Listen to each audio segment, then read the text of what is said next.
hal pelayanan. Oleh karena itu, kita akan melihat firman Tuhan berhubungan dengan tema semua ada waktunya yang saya ambil dari Pengkhotbah 3. Ayat yang ke-11 itulah yang diberikan kepada saya. Saya akan baca lebih dulu. Di sini dikatakan dia membuat segala sesuatu indah pada waktunya.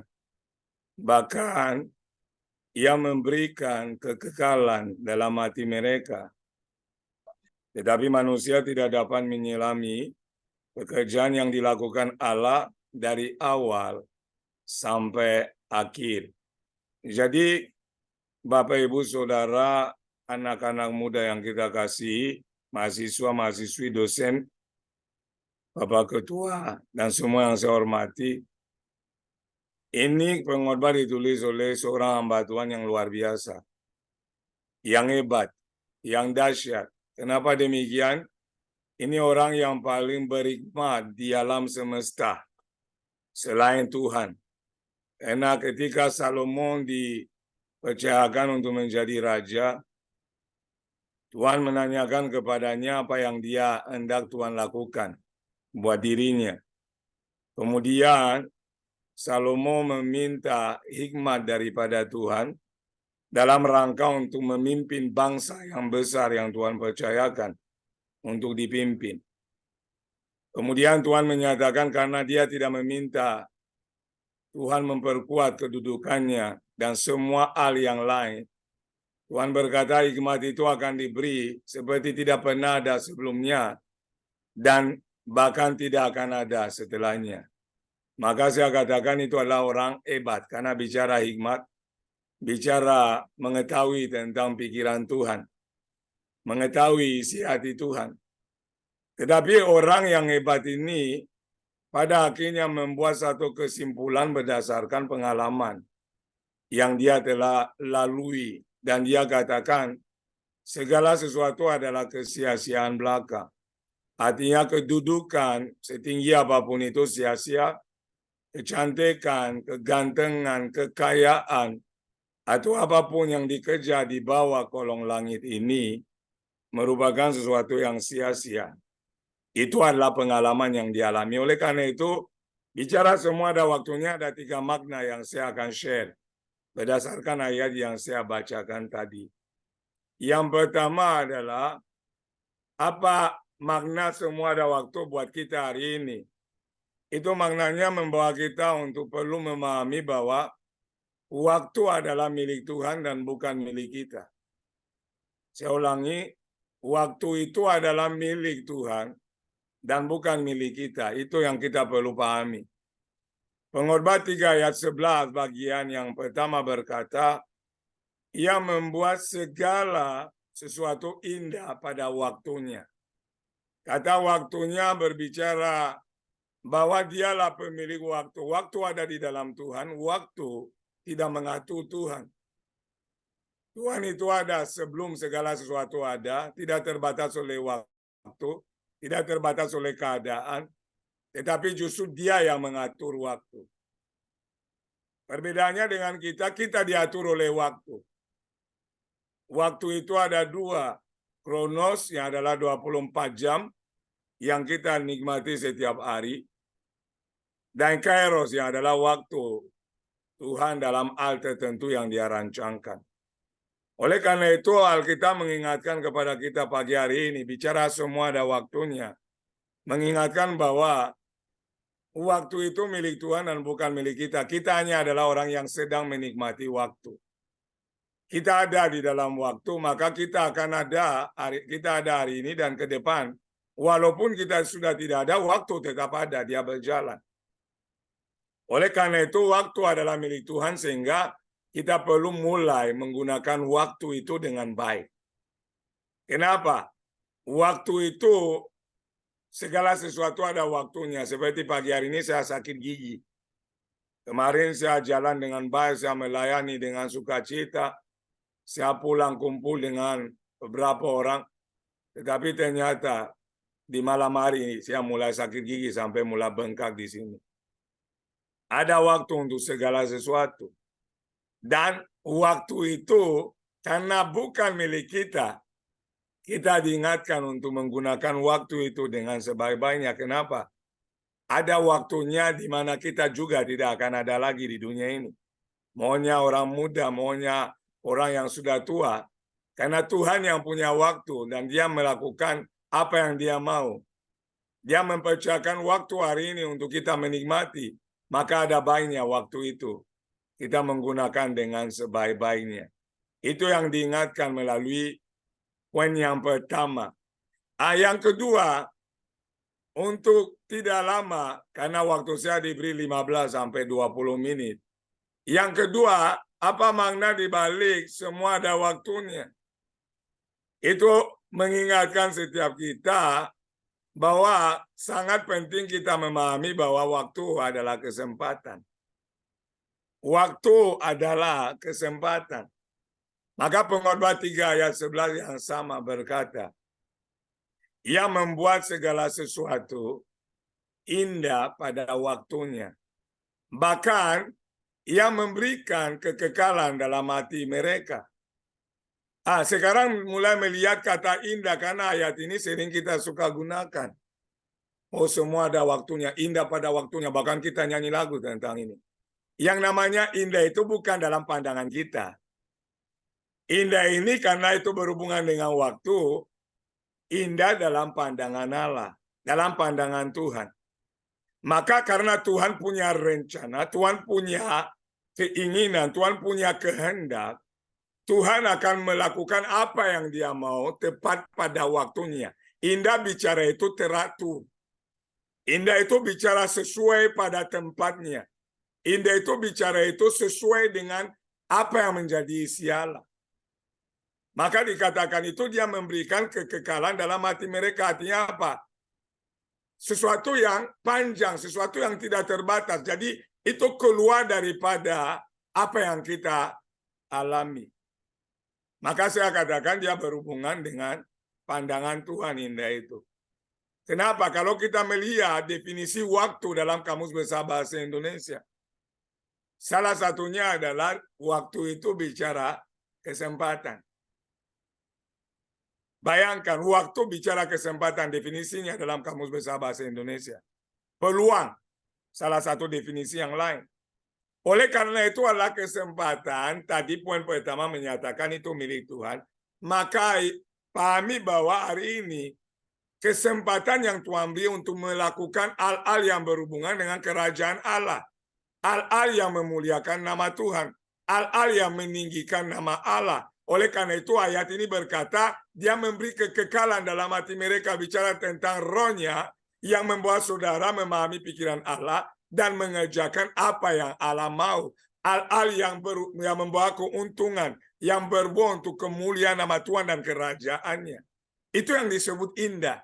Bukan tentang harapkan jodoh, jodohnya datang. Bukan harapkannya berkat, berkatnya datang. Bukan harapkannya sesuatu yang lain, dan itu datang. Bukan. Itu bicara tentang hal-hal yang Tuhan rencanakan untuk kemuliaannya, berhubungan dengan kerajaannya. Itulah yang disebut indah. Oleh karena itu, waktu yang Tuhan berikan merupakan suatu kesempatan. Maka kita nyanyi bahwa hidup ini adalah kesempatan. Hidup ini untuk melayani Tuhan. Jangan sia-siakan waktu yang Tuhan beri. Hidup ini harus jadi berkat. Artinya apa? Setiap detik dalam 24 jam yang kita nikmati adalah kesempatan untuk ambil bagian dalam pekerjaan Tuhan, dalam melayani Tuhan, dalam memuliakan nama Tuhan, dan mendatangkan keuntungan bagi kerajaan Allah.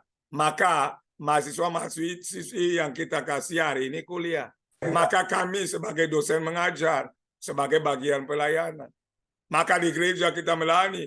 Maka Kolose 3 ayat 23 berkata, apapun juga yang kamu perbuat dengan segenap hati seperti untuk Tuhan dan bukan manusia. Kenapa? Apapun yang saudara bisa lakukan adalah kesempatan yang Tuhan beri dan perlu digunakan dengan baik. Ini sangat penting. Kenapa? Segala sesuatu yang Tuhan izinkan kita nikmati. Waktu yang Tuhan beri, Tuhan akan minta pertanggungjawaban. Apakah waktu yang Tuhan beri kita menggunakan untuk beribadah kepada Tuhan? Atau waktu yang Tuhan beri kita sibuk untuk main Instagram, Twitter, Facebook, dan sebagainya untuk memamerkan diri dan hal yang lain? Ini sangat penting. Maka kalau saya upload di media sosial hanya tentang hal ibadah, hanya tentang hal yang menurut saya bisa memberkati orang. Kenapa? Inilah kesempatan untuk menjadi berkat. Inilah salah satu alasan saya mau jadi dosen. Kenapa saya mau jadi berkat? Tanpa pikir yang lain, kalau yang lain hadir itu bonus. Tetapi perlu dipahami bahwa indah itu dalam pandangan Tuhan.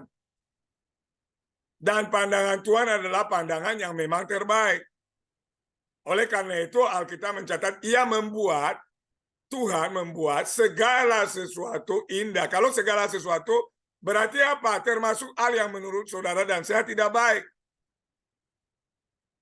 Buat dia itu indah. Kenapa? Itu adalah bagian dia memproses kita, membentuk kita, menjadikan kita seperti yang dia mau. Menjadikan kita mulia di pandangan dia, menjadikan kita Allah dalam rencananya. Maka Alkitab juga yang sama berkata, Allah bekerja melalui segala sesuatu untuk mendatangkan kebaikan bagi mereka yang mengasihi dia. Jadi semua yang dia buat itu ada maksudnya. Oleh karena itu hari ini jangan ada lagi kita yang bermain-main. Kenapa? Waktu itu terbatas. Poin yang pertama, karena bukan milik kita, dia akan berakhir pada suatu saat. Di saat yang Tuhan percayakan hari ini, pahami waktu itu sebagai kesempatan, tetapi kesempatan bukan untuk menyenangkan diri, hidup dalam hal-hal daging, tetapi waktu yang terbaik yang Tuhan beri, kita gunakan untuk kepentingan kerajaan Allah. Itulah bicara segala sesuatu ada waktu, semua ada waktunya. Jadi yang pertama mengingatkan waktu itu bukan milik kita. Jangan anggap, oh masih muda. Nikmati dulu. Oh masih muda, masih panjang. Nanti ke depan baru begini. Siapa tahu usianya sampai kapan? Tidak ada yang tahu. Dulu kita pikir orang tua meninggal lebih cepat. Anak muda panjang umurnya, sekarang anak muda meninggal setiap hari. Kenapa hidupnya nggak benar? Waktu malam seharusnya tidur supaya pagi itu fit untuk belajar. Mahasiswa lagi main media sosial, pacaran di situ sampai pagi jam 4. Paginya ketika pengajaran mulai ngantuk. Waktu tidak digunakan dengan baik. Seharusnya di jam ibadah. Tetapi di jam ibadah sedang melakukan hal yang lain. Itu adalah menyanyiakan waktu. Tetapi ingat baik-baik, waktu yang disia-siakan tidak akan pernah kembali. Waktu terus berjalan, kita yang akan berhenti ada di dalam dunia ini. Oleh karena itu, gunakan waktu dengan sebaik-baiknya sebagai kesempatan dan kesempatan untuk memenuhi panggilan Allah, untuk melayani Tuhan, untuk memuliakan Tuhan, untuk mendatangkan kerajaan Allah bagi mereka yang membutuhkannya. Itu adalah yang kedua. Kemudian yang ketiga dan terakhir. Sebelumnya saya kasih sebuah ayat. Pengkhotbah 11 ayat 9. Itu ayat yang sangat penting. Khususnya buat kita. Karena saya juga merasa masih muda. Bersukarialah, hai pemuda, dalam kemudaanmu. Biarlah hatimu bersuka pada masa mudamu. Dan turutilah keinginan hatimu dan pandangan matamu. Tetapi ketahuilah bahwa karena segala hal ini, Allah akan membawa engkau ke pengadilan. Ayat ini berkata bersukarialah, sesukamu saja. Sesukamu saja. Mau ibadah, nggak mau lah, nggak usah. Mau datang kuliah, kerjakan tugas, kalau nggak mood ya nggak usah. Mau pacaran, sesukamu, kalau mau fokus belajar, silakan. Ini Alkitab bilang, turutilah keinginan hatimu. Dan pandanglah sesukamu saja. Tetapi ingat baik-baik karena muda dan kita semua hadir pagi hari ini. Alkitab memberi peringatan, ketahuilah bahwa untuk semua itu, segala hal ini, Allah akan membawa engkau ke pengadilan. Dengan kata lain, Allah akan meminta pertanggungjawaban waktu yang Dia telah percayakan.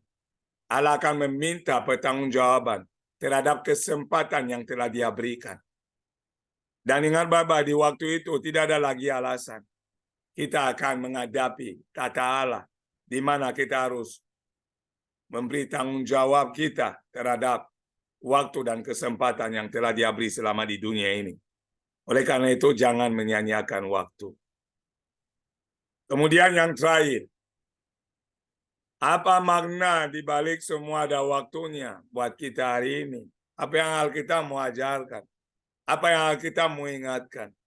Yang terakhir adalah kita perlu memahami bahwa ketika kita berbicara tentang waktu, itu berbicara tentang rencana dan rahasia Tuhan. Itu berbicara tentang rencana dan rahasia Tuhan waktu itu. Di balik waktu ada rencana Tuhan. Di balik waktu ada rahasianya Tuhan. Makanya Pengkhotbah 3 ayat 11 berbunyi, Ia membuat segala sesuatu indah pada waktunya. Bahkan Ia memberikan kekekalan dalam hati mereka. Tetapi manusia tidak dapat menyelami pekerjaan yang dilakukan Allah dari awal sampai akhir. Jadi dalam waktu ada rencana Tuhan. Melalui waktu ada hal yang Tuhan sedang kerjakan namun yang tidak kita lihat. Oleh karena itu, melalui waktu sebagai bagian rencana dan rahasia Allah, di sini munculnya tuntutan saudara dan saya untuk hidup berdasarkan iman. Artinya bukan berdasarkan apa yang kita melihat, tetapi apa yang kita percaya. Kenapa? Rencana Tuhan seringkali kita tidak memahami. Rencana Tuhan seringkali tidak bisa kita jawab. Kita nggak mengerti apa yang Dia sedang kerjakan. Maka ayat ini berkata manusia tidak dapat menyelami, mengerti apa yang Tuhan kerjakan dari awal sampai akhir. Kita nggak bisa jawab kenapa lahir dari keluarga A dan bukan B. Kita nggak bisa jawab kenapa kita hari ini ada di tempat A dan bukan di tempat B. Saya dari Afrika, saya tidak bisa kadang menjelaskan. Awalnya saya tidak memahami kenapa saya harus hadir di negeri ini sebagai pemain bola. Kemudian Tuhan alihkan di pelayanan. Baru sekarang saya mengerti. Dulu tidak. Banyak hal yang tidak dapat kita jawab. Kenapa kita tidak memahami? Namun ingat baik-baik melalui waktu. Dan di balik waktu ada rencana Tuhan yang indah. Dan juga ada rahasia-rahasia Tuhan yang tidak kita pahami. Oleh karena itu jadi orang percaya, yang sungguh-sungguh percaya, yang mengandalkan Tuhan walaupun tidak melihat. Makanya definisi iman adalah dasar dari segala sesuatu yang kita harapkan dan bukti dari segala sesuatu yang tidak kita lihat. Oleh karena itu dalam waktu yang terus berjalan banyak hal yang tidak kita pahami, yang masih rahasia buat kita. Gunakanlah iman kita dalam menjalani hidup, dalam memandang Tuhan dan rencananya. Itulah yang berbicara tentang semua ada waktunya. Yusuf tidak memahami kenapa dia harus mau dibunuh oleh saudaranya pada awalnya. Yusuf tidak memahami kenapa harus mau dijual.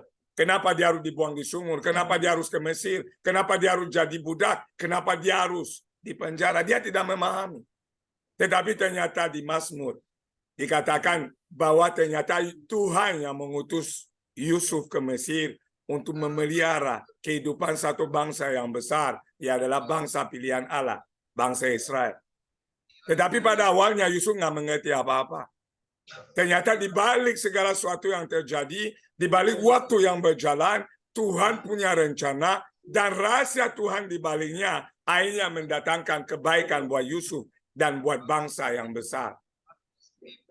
Inilah yang dikatakan di balik waktu ada rencana dan rahasia Tuhan. Oleh karena itu, jalani hidup hari lepas hari, waktu lepas waktu, jam lepas jam, hari lepas hari, bulan lepas bulan, tahun lepas tahun, dengan iman kepada Tuhan, walaupun saudara tidak mengerti. Jadi itu adalah 3 hal yang bisa saya share, yang Tuhan taruh di hati saya ketika dapat tema ini untuk dipersiapkan. Artinya yang pertama, bicara semua ada waktunya. Saudara harus tahu waktu itu milik Tuhan, bukan milik saudara. Jadi jangan seenak-enaknya menggunakan waktu. Yang kedua, saudara perlu memahami bahwa bicara waktu, semua ada waktunya, mengingatkan kepada kita itu bahwa waktu yang ada adalah kesempatan.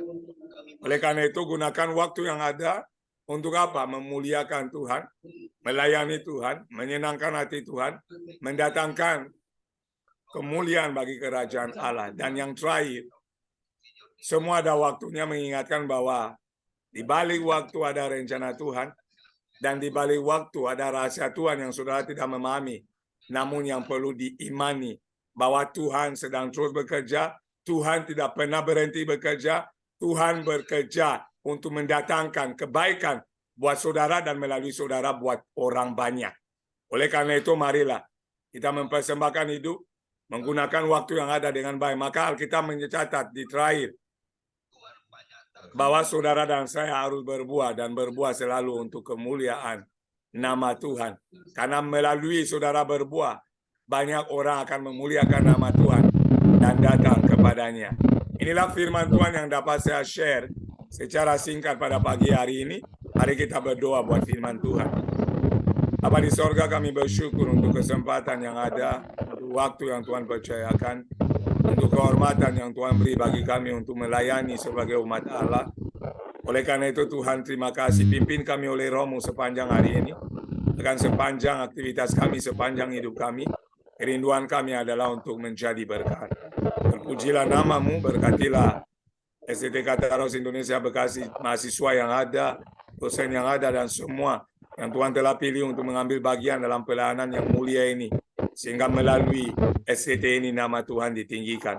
Di dalam nama Yesus. Haleluya. Amin. Shalom.